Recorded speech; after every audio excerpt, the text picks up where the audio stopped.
नमस्कार।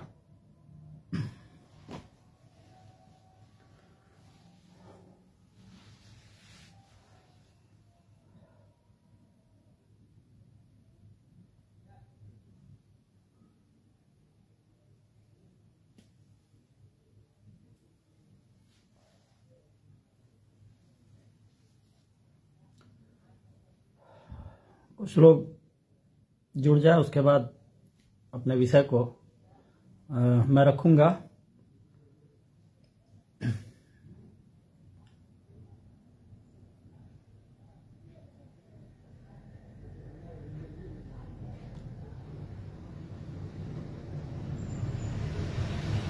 आज इस विषय पर मैं जो विषय है हमारा सेंटा क्लॉज और पब्लिक स्कूल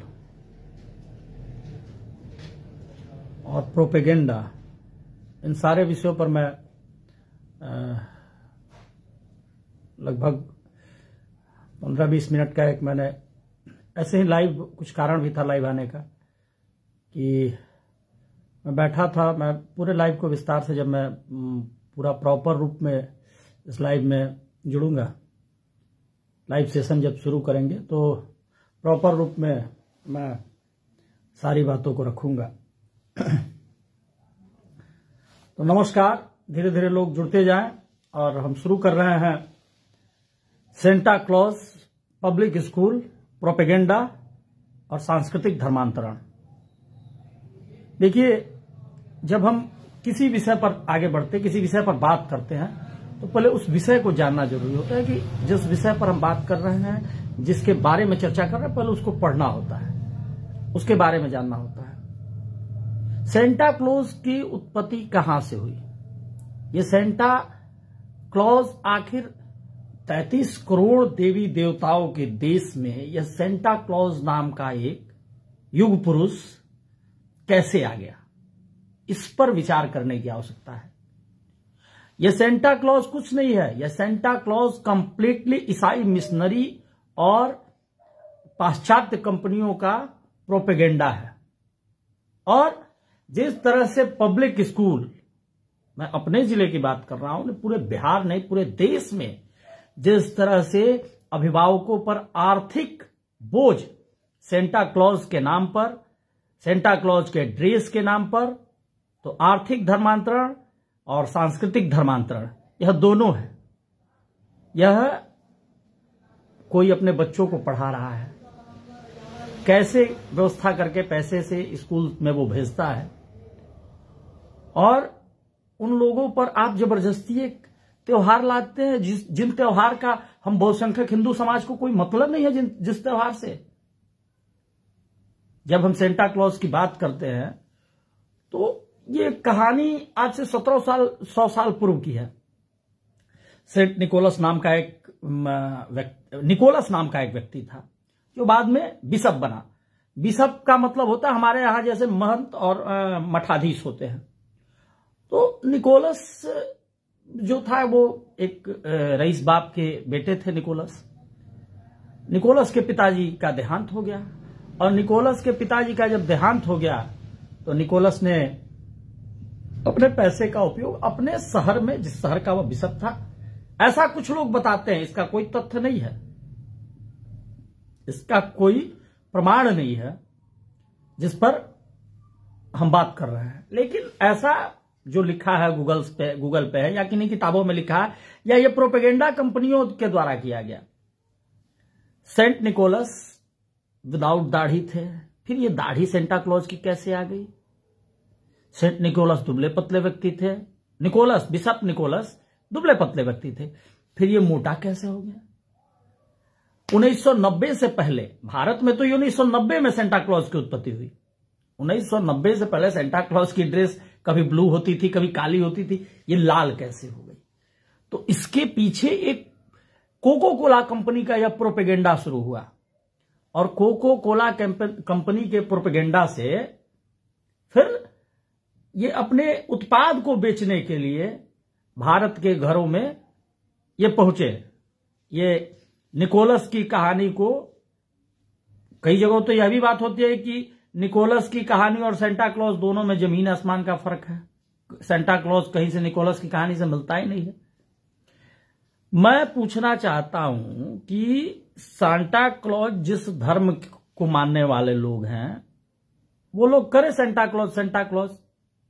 हमारे पब्लिक स्कूलों में जो हमारे बच्चे स्कूलों में पढ़ते हैं, कल जबरदस्ती, देखिए दुख कहां होता है कि कल जो जबरदस्ती स्कूल में बच्चों को सेंटा क्लॉज के ड्रेस पहनाकर बुलाने की जो परंपरा पब्लिक स्कूलों में चलाई जा रही है, और दुख तब होता है जब अपने आप को धर्म के ध्वजवाहक कहने वाले लोग, मैं बक्सर की बात कर रहा हूं, बक्सर में बहुत सारे ऐसे हमारे परिचित हैं जिनके बच्चे पढ़ते हैं विभिन्न स्कूलों में।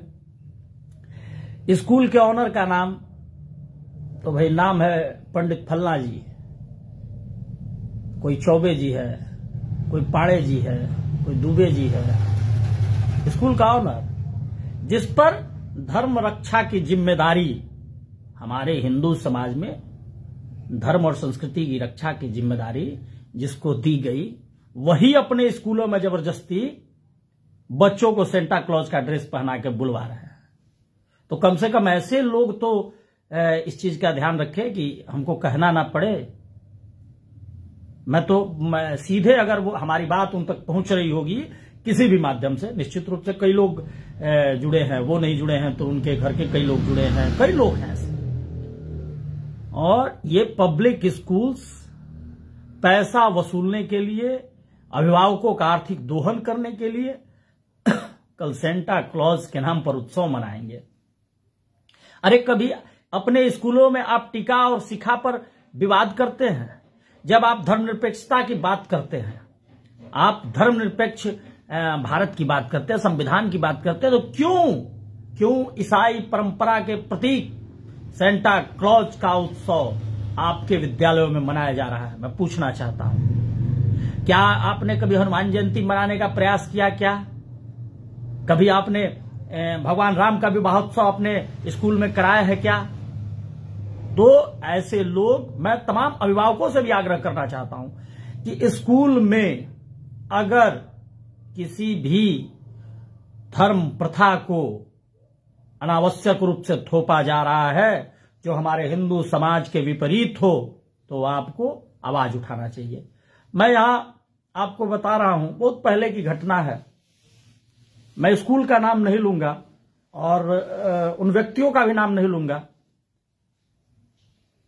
बहुत पहले की घटना है कि वहां उस स्कूल में हाथ खाने के बाद पोंछने के लिए वो टिश्यू पेपर दिया जाता था।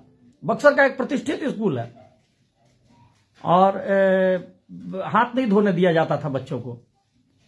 ये लगभग 2007-8 की बात है। मैं विद्यार्थी परिषद का कार्यकर्ता हुआ करता था।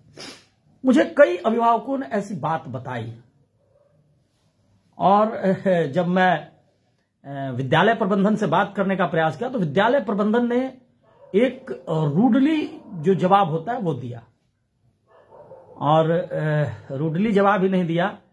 मैं आपको बताऊंगा तो आश्चर्य होगा कि उस समय मुझे खरीदने का भी प्रयास किया गया। मैंने तब तत्कालीन जो शिक्षा मंत्री थे उनके यहां मैंने कंप्लेन किया, और कंप्लेन के बाद जब शिक्षा मंत्री के यहां से शिक्षा पदाधिकारी को जांच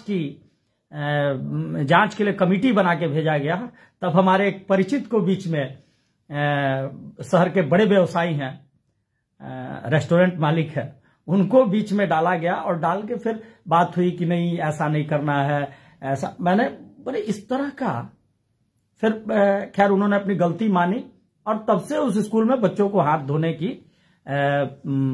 इजाजत हुई। और उसमें एक बक्सर के बड़े पत्रकार, हमारे बड़े भाई, उनका भी योगदान रहा है। तो यह बहुसंख्यक हिंदू समाज को प्रताड़ित करने का त्योहार कल 25 तारीख को आप मना रहे हैं। ये हम तो, सबसे बड़ा क्या है कि इतिहास पौराणिक इतिहास है उसको तो छोड़िए, वर्तमान इतिहास या ईसाई समुदाय के लोग जो ईसाई मिशनरी और ईसाइयत को मानते हैं, उनको तो वो तो कहते थे कि धरती चिपटी है, वो धरती को गोल मानते ही नहीं थे, गोल तो हम मानते थे।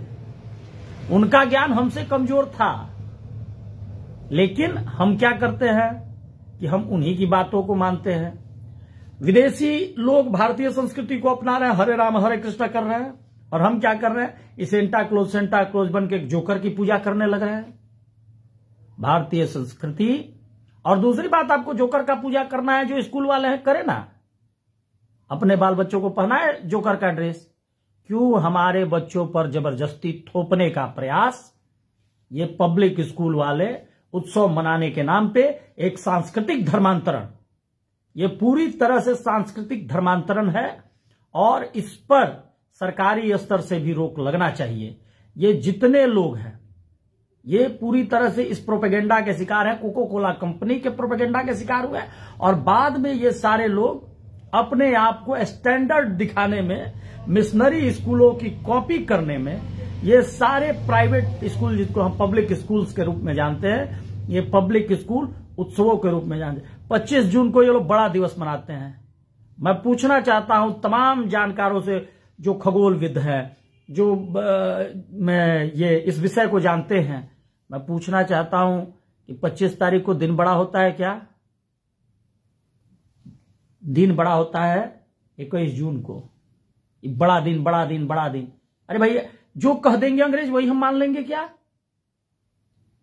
25 तारीख को भाई इस भारत के लिए तो गर्व का विषय है कि पंडित मदन मोहन मालवीय का यह जन्म दिवस है, पंडित अटल बिहारी वाजपेयी का जन्म दिवस है। पंडित मदन मोहन मालवीय ने अपने जीवन काल में शिक्षा का एक अमिट हस्ताक्षर काशी हिंदू विश्वविद्यालय बनाया। आप अपने विद्यालयों में क्या पंडित मदन मोहन मालवीय का चित्र प्रदर्शनी नहीं लगवा सकते हैं क्या? चित्रकला प्रतियोगिता नहीं करा सकते हैं क्या? आप अपने विद्यालयों में ये सेंटा नाम के जोकर बना के बच्चों को एक सांस्कृतिक धर्मांतरण के रूप में ले जा रहे हैं। मैं तो अभिभावकों से, मैं बैठा था अभी अपने कुछ मित्रों के साथ, तो मित्रों ने कहा अरे यार जाना है, बड़ी जल्दी है, वो कल बच्चों को स्कूल में जाना है। मैंने पूछा किस स्कूल में? फला स्कूल में पढ़ते हो। तो मैं फला स्कूल आज बोल रहा हूं, लेकिन आने वाले समय में स्कूलों का भी नाम बताऊंगा, और ऐसे स्कूलों से का अगर आवश्यकता पड़ी तो ऐसे स्कूलों के प्राचार्य, ऐसे स्कूल के प्रबंधन को भी, अभी तो मैं वर्चुअल रूप से चेतावनी दे रहा हूं, आने वाले समय में ऐसे स्कूलों के सामने भौतिक रूप से भी विरोध दर्ज होगा, और ऐसे स्कूलों के खिलाफ जो जबरदस्ती सेंटा क्लॉज बना के बच्चों को बुला रहे हैं।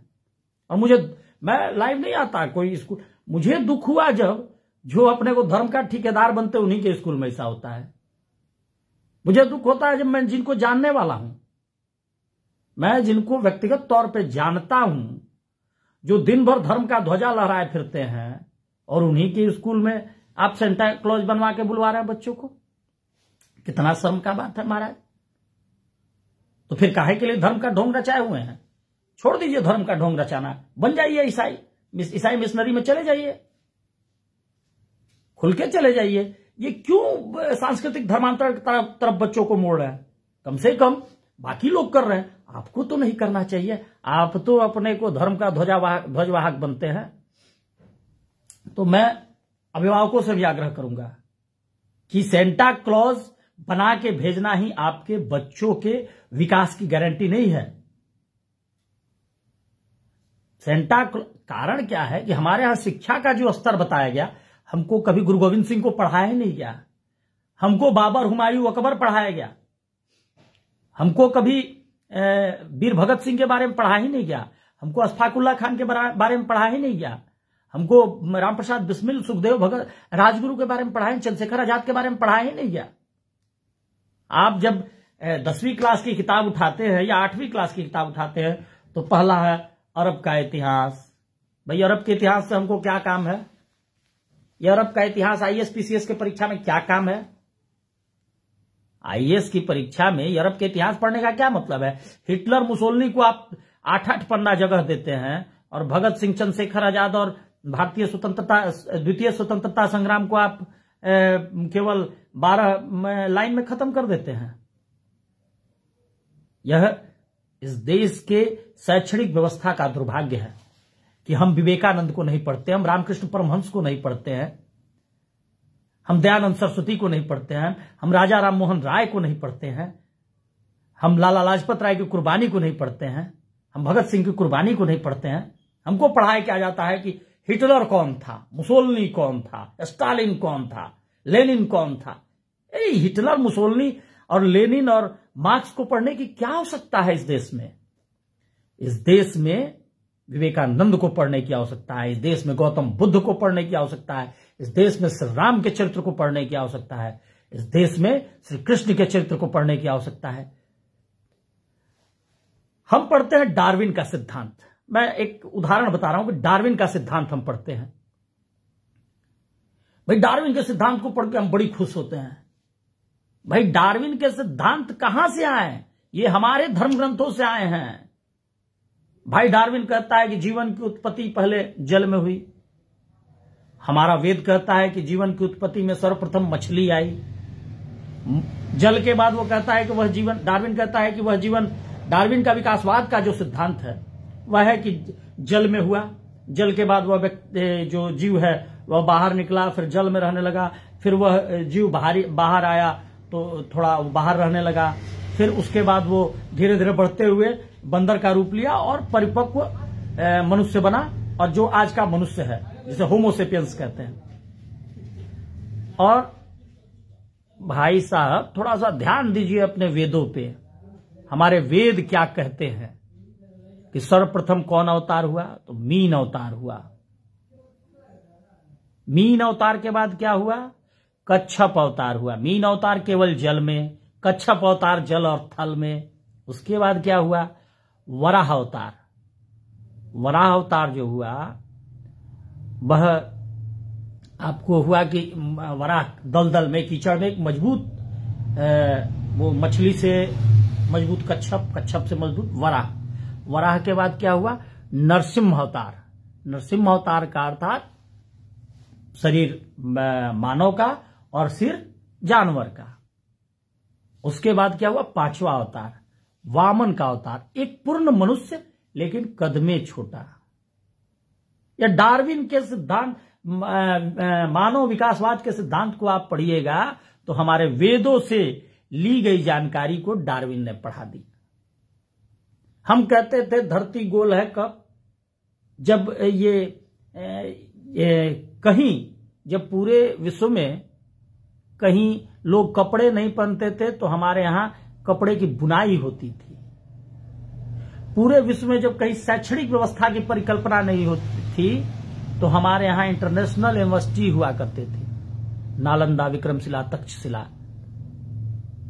हम तो अगर उस नालंदा, विक्रमशिला, तक्षशिला तो ज्ञात वर्षों के हैं। अगर पुराने समय की बात करें तो मैं तो यह बताता हूं कि इस बक्सर में पंचकोशी इंटरनेशनल, इसको ब्रह्मांड यूनिवर्सिटी कहा जाए, ब्रह्मांड का विद्यालय, पंचकोशी ब्रह्मांड विद्यालय, जिसमें सभी विषयों की पढ़ाई और सभी के विभागाध्यक्ष होते थे। कुलाधिपति महर्षि विश्वामित्र हुआ करते थे, जहां से राम और लक्ष्मण ने आकर डॉक्टरेट की उपाधि ली, मानद उपाधि ग्रहण की। लेकिन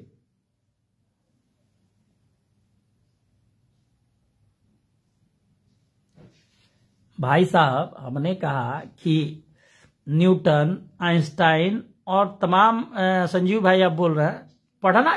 भाई साहब पढ़ने से कौन मना कर रहा है? ये सिद्धांत की बात नहीं मैं कर रहा। मैंने शैक्षणिक व्यवस्था में, अगर आप हम कह रहे हैं कि आप आइंस्टाइन को पढ़ रहे हैं, न्यूटन को पढ़ रहे हैं, तो ये बताइए कि आर्यभट्ट को नहीं पढ़ना चाहिए क्या? सुश्रुत को नहीं पढ़ना चाहिए क्या? हमारे जो विद्वान हैं हम, जब आप अमेरिका जाते हैं तो महर्षि सुश्रुत का स्टैचू बना हुआ है। क्यों बना हुआ है? क्योंकि जब आप मिसाइल बनाते हैं तो जो मिसाइल अमेरिका में बना, वहां के जो प्रथम मिसाइल मैन थे, जे वॉक या कुछ उनका नाम था, जिनको missile man, father of missile कहा जाता है, उनका नाम मुझे ध्यान नहीं आ रहा। उन्होंने अपने डायरी में लिखा है कि मैंने इस मिसाइल को ब्रह्मास्त्र से बदला है, ब्रह्मास्त्र के सूत्र से बदला है। विषयांतर हुआ है, लेकिन मेरा विषय उतना लंबा नहीं था संजीव भाई, जिस विषय पर मैं जा रहा हूं। मेरा विषय था कि किसी के धार्मिक आस्था पर चोट पहुंचाने का ये धार्मिक सांस्कृतिक धर्मांतरण जिस तरह से पब्लिक स्कूल कर रहे हैं पूरे देश में, सेंटा क्लॉज के नाम पर जिस तरह का दुर्गामी दुष्प्रचार बच्चों के मन मस्तिष्क पर हो रहा है, इस पर रोक लगना चाहिए। और विद्यालयों को तो रोक लगाना ही चाहिए, अभिभावक को भी निश्चित रूप से ऐसे कोई भी स्कूलों के तुगलकी और मिशनरी फरमान पर एकदम मजबूती के साथ इसके विरोध में खड़े होइए। और अगर कोई विद्यालय आपके बच्चों को प्रताड़ित करता है इस नाम पर, तो आप हमें खबर कीजिए, विद्यालय का खबर लेने के लिए हम लोग तैयार हैं। आप बच्चों को बुलाते हैं, बच्चे आए, जो बच्चे मनाना चाहते हैं मनाए, जो बच्चे जिन बच्चों के अभिभावक नहीं मनाना चाहते आप क्यों जबरदस्ती मनवाइएगा। आप फरमान जारी कीजिएगा कि कल बच्चों को सेंटा क्लॉज का ड्रेस पहन के आना है। बच्चों के मन मस्तिष्क में अभी से ही धर्मांतरण का जो बीज बोने का आप काम कर रहे हैं। और मैं जिन लोगों तक अपनी बात पहुंचाना चाहता हूं, जिन विद्यालयों के प्रबंधकों तक जो हमारे अपने हैं, जिनका मैं इस बार नाम नहीं ले सकता हूं,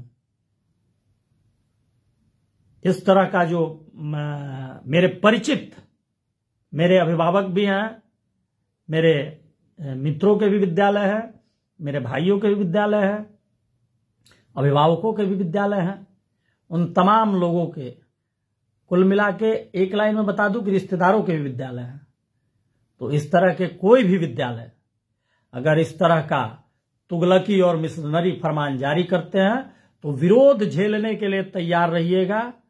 और केवल वर्चुअल विरोध नहीं, भौतिक विरोध भी आपका होगा कि आप इस तरह से हिंदुस्तान में बहुसंख्यक हिंदू समाज को आप अगर आप कहते हैं कि हम सेंटा क्लॉज का मनाएंगे, तो फिर बच्चा अगर शिखा और टीका लगाकर, बच्चा टीका लगाकर जाता है तो आप टीका पुछवाते हैं, बच्चा का अगर शिखा होता है तो आप शिखा को गलत कहते हैं, शिखा को आप उसके स्टैंडर्ड को लो मानते हैं।